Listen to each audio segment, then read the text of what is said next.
गुरुर्ब्रह्मा गुरुर्विष्णू गुरुर्देव महेश्वरा सद्गुरु साक्षात परब्रह्म तस्मै श्री सद्गुरवे नमः। जय जय रघुवीर समर्थ श्रीराम समर्थ। सद्गुरु चरणांना नतमस्तक होऊन आपण या शुभ्र सकाळच्या तेजोमय वातावरणामध्ये सर्वजण उपासना करूनच श्रवणाला बसलेले आहात असं समजून आपण या निरूपणास सुरुवात करूया। मायबाप सज्जनांचं स्वागत आहे। समर्थांनी सांगितलेलं आहे ना, या आयुष्यामध्ये आहे ना, मनुष्याला ज्याला टेन्शन नाही असा मनुष्य तुम्हाला सापडेल का बरं? समर्थांनी सांगितलेलं आहे, नक्कीच सापडतो। तो समर्थ विचारांमध्ये आहे ना, जो भगवंताच्या नामस्मरणामध्ये आहे। आमच्या जीवनात टेन्शन कधीच राहत नाही। आमच्या जीवनामध्ये आहे ना, नुसतं सुखच आहे। टेन्शन आलं ना तरी भगवंताच्या नामस्मरणामध्ये ते कुठे पडून जातं आम्हाला सुद्धा कळत नाही। म्हणजे जोपर्यंत आपण भगवंताला ओळखत नाही तोपर्यंत आपल्या जीवनातला टेन्शन जाणार आहे का बरं? अजिबात जाणार नाही। समर्थांनी मनाच्या श्लोकांमध्ये सुंदर वर्णन केलेलं आहे। मही निर्मिळी देव तोळकावा जया पाहता मोक्ष तत्काळ जीवा तया निर्गुणा लागी गुणी पहावे परिसंग सोडून सुखे राहावे। बघा किती सुंदर वर्णन केलेलं आहे।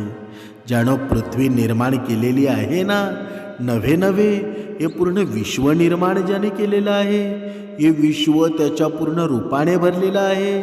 त्या परमेश्वराचं ज्ञान प्रत्येकानं करून घ्यावं। तुम्हाला त्याची माहिती नसेल ना तर कुणाकडून त्याचं आकलन करून घ्यावं। त्याचं ज्ञान जेव्हा तुम्हाला होईल ना तेव्हा तुम्हाला तात्काळ या जीवाला मोक्ष मिळून जाईल। म्हणजे हा निर्गुण परमेश्वर सगुण रूपामध्ये भरलेला आहे याचा अनुभव जेव्हा आपण घेऊ ना तेव्हा विषयाचा संग सोडून द्यावा आणि सुखाने भगवंताचं नामस्मरण करावं। पण मनुष्य तसा करतो का बरं? म्हणून मनुष्याच्या जीवनामध्ये टेन्शन येऊन जातं ना। म्हणून आपण पाहत होतो की जर आपल्याला टेन्शन यायचं नसेल तर मनुष्यानं समर्थांनी सांगितलेल्या या दोन गोष्टी लक्षात घ्या। या दोन गोष्टींवर तुम्ही विजय मिळवला ना तर तुमच्या जीवनामध्ये तुमच्या कधी टेन्शन येणार नाही। म्हणजे कधी कधी मनुष्याला मन शांत भंग झाली ना तेव्हा विचार थांबत नाही। ही जी मनाची शांती आहे ना ती मनुष्याला त्याच्या जीवनामध्ये ऊर्जा निर्माण करत असते। बघा, मनस्ताप होत आहे, ज्यांना आपलं मानलं होतं ते जवळचे होते त्यांनीच तुमचा घात केला आहे, त्यांनीच तुम्हाला फसवलेलं आहे। म्हणजे त्यांना उत्तर कसं द्यायचं की त्यांना नाही द्यायचं हे आज आपण या निरूपणामध्ये पाहणार आहोत। म्हणजे आपल्याला या दोन गोष्टी कोणत्या आहेत ना, म्हणजे आपल्याला कुठलंही टेन्शन येणार नाही। उत्तम प्रकारे आपल्याला जीवन जगता येईल। आपण कुठल्याही क्षेत्रामध्ये काम करत असाल ना, शैक्षणिक क्षेत्र असू द्या किंवा व्यावसायिक क्षेत्र असू द्या, सुरक्षा क्षेत्र असू द्या किंवा एखादी शेती असू द्या, म्हणजे कुठलंही क्षेत्र असू दे, फक्त भगवंताने सांगितलेल्या या दोन गोष्टी आहेत ना आपण लक्षात ठेवायच्या आहेत। आणि त्यासाठी या कोणत्या दोन गोष्टी आहेत ना आता आपण पाहूया। एका उदाहरणाद्वारे आपण स्पष्ट करूया। एक खूप मोठा बिझनेसमॅन होता बघा, आणि हा जो बिझनेसमॅन आहे ना तो सतत चिंता करत राहायचा, काळजी करत राहायचा की माझा बिझनेस भविष्यामध्ये चालेल का, माझा बिझनेस पुढे जाईल का, आणि माझा जो मुलगा आहे तो संपूर्ण बिझनेस सांभाळू शकेल का, असा तो नेहमी काळजी करत बसायचा। आणि विशेष म्हणजे या बिझनेसमॅनला एक मुलगा होता आणि तो मुलगा अतिशय हुशार होता। तो नेहमी आपल्या वडिलांना म्हणायचा बाबा मला बिझनेसमध्ये येण्याची तुम्ही संधी द्या, मला बिझनेस चांगला समजतोय आपला, परंतु हा जो बिझनेसमॅन आहे तो आपल्या मुलाला कधीही आपल्या बिझनेसमध्ये काम करण्यासाठी बोलावत नसे. त्याला नेहमी वाटायचं की माझा मुलगा लहान आहे, त्याला हा जे जमणार नाही. मुलाची खूप इच्छा होती ना की बिझनेसमध्ये येण्याची, परंतु तो येऊन देत नव्हता. असं करता करता अनेक दिवस निघून गेले आणि एके दिवशी त्या बिझनेसमॅनला हृदयविकाराचा झटका आला, अटॅक आला.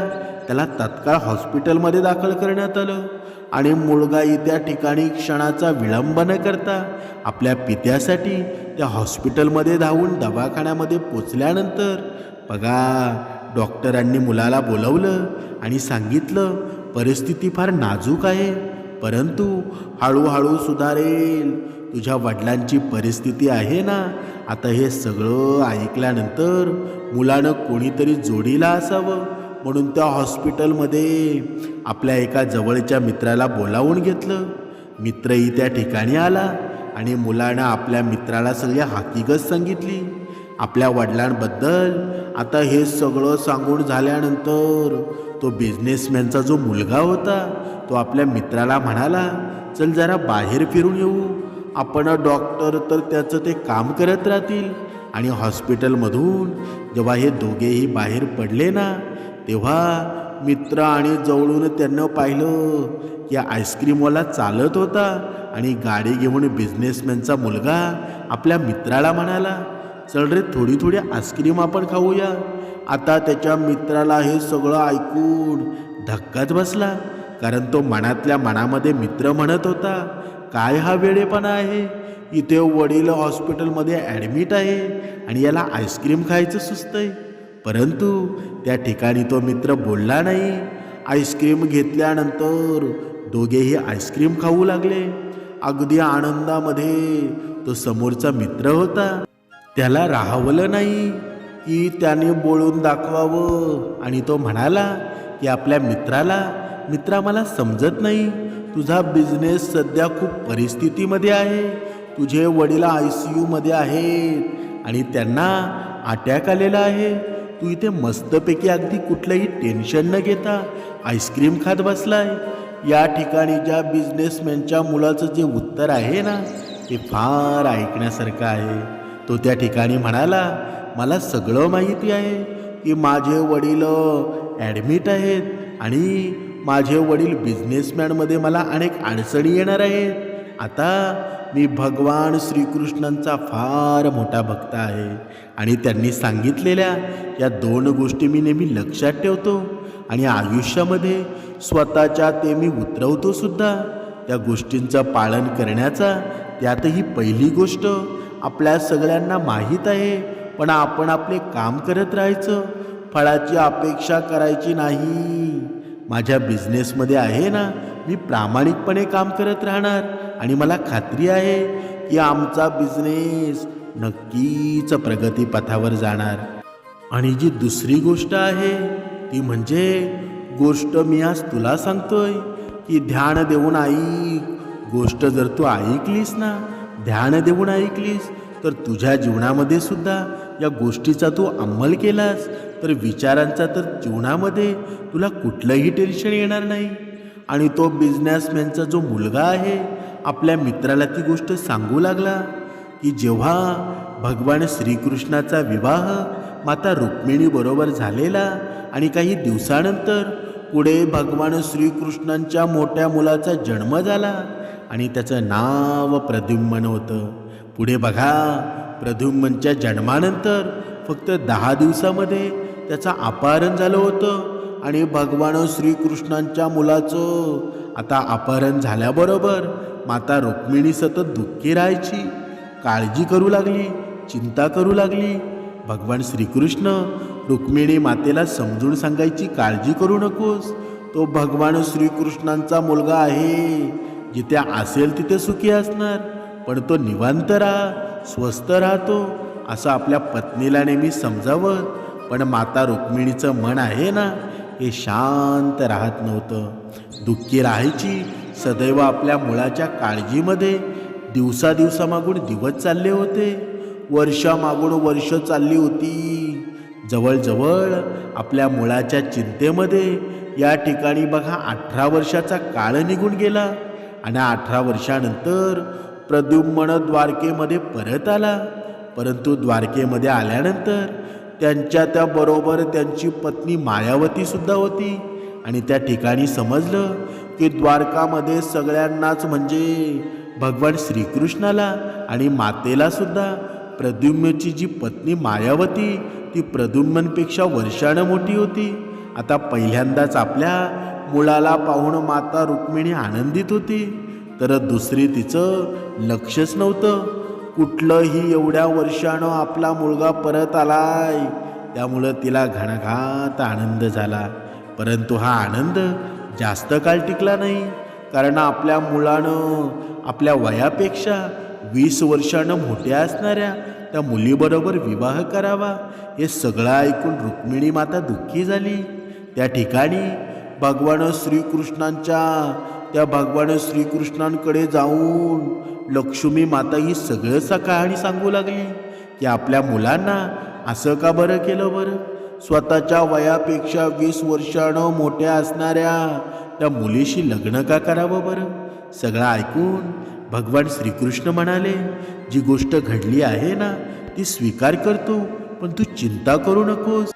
बघा, तुमच्या लक्षात असू द्या, या कथेचं सार लक्षात ठेवा. ही गोष्ट आहे ना, तो बिझनेसमॅनचा मुलगा त्याच्या मित्राला सांगत आहे. जेव्हा माता रुक्मिणी ते ऐकायला तयार नव्हत्या ना, सगळं मोठ्या मुलीसोबत लग्न का केलं, हीच त्याला मुलगी भेटली का, असं ती सारखी चिंता करत होती. कारण जी घडलेली गोष्ट आहे ना ती स्वीकारायला तयार नव्हती आणि त्याला मानायलाही तयार नव्हती. असं 1, 2, 3 बरेच वर्ष निघून गेली. आणि आता नंतर पहा, 8 वर्षानंतर माता रुक्मिणीनं ही गोष्ट पटली. रुक्मिणी म्हणू लागली, प्रद्युम्नला खरंच मायावती ही जी मुलगी ती योग्य, आणि जे घडलं ना ते रुक्मिणी मातेने त्या ठिकाणी स्वीकार केलं. परंतु माता रुक्मिणी या आयुष्यामधील 26 वर्ष चिंता करण्यामध्ये घालवली.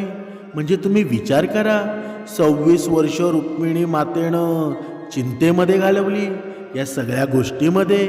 आणि ही जी गोष्ट आहे ती सांगून झाली म्हणजे बिझनेसमॅनच्या मुलानं आपल्या मित्राला, आणि बिझनेसमॅनचा हा मुलगा त्या ठिकाणी म्हणाला ना, मित्रा, मी सुद्धा असंच आयुष्यामध्ये सगळं स्वीकार केलं.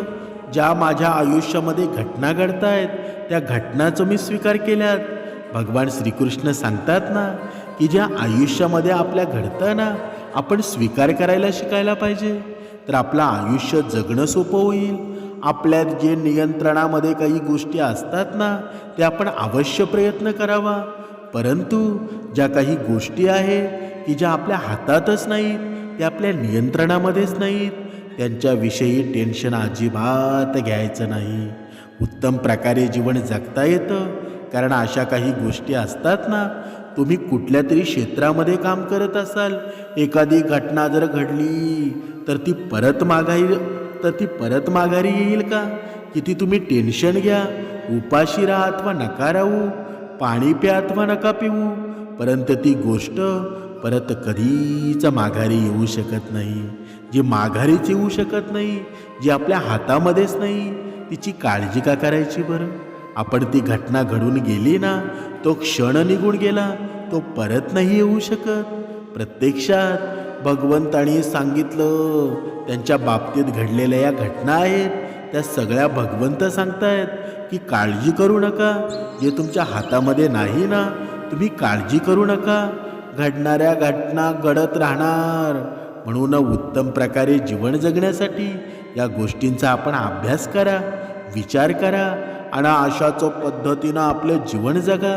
बघा, तुम्ही जर भगवंताच्या नामस्मरणामध्ये राहून हे जीवन जगाल ना, तर तुमच्या जीवनामध्ये अत्यानंद निर्माण होईल. म्हणजे या आयुष्यामध्ये आहे ना, आपलं म्हणण्यासारखं कोणी असतं का बरं? बघा, तुम्ही किती जरी प्रयत्न केला ना, आपण आयुष्यामध्ये अनेक नाती जपतो. आई, वडील, भाऊ, बहीण, मित्र, जोडीदार ही नाते आपली आहेत ना, ही शक्ती आधारस्तंभ असतात, यात अजिबात शंका नाही. पण कधीतरी आयुष्यात असा एक क्षण येतो ना, जेव्हा आपल्याला कळतं की संकट काळामध्ये किंवा मोठ्या निर्णयाच्या वेळी अंतिम निर्णय आपल्यालाच घ्यावा लागतो. तेव्हा कुणीच कुणाचं नसतं. या वाक्याची खरी जाणीवच होते ना.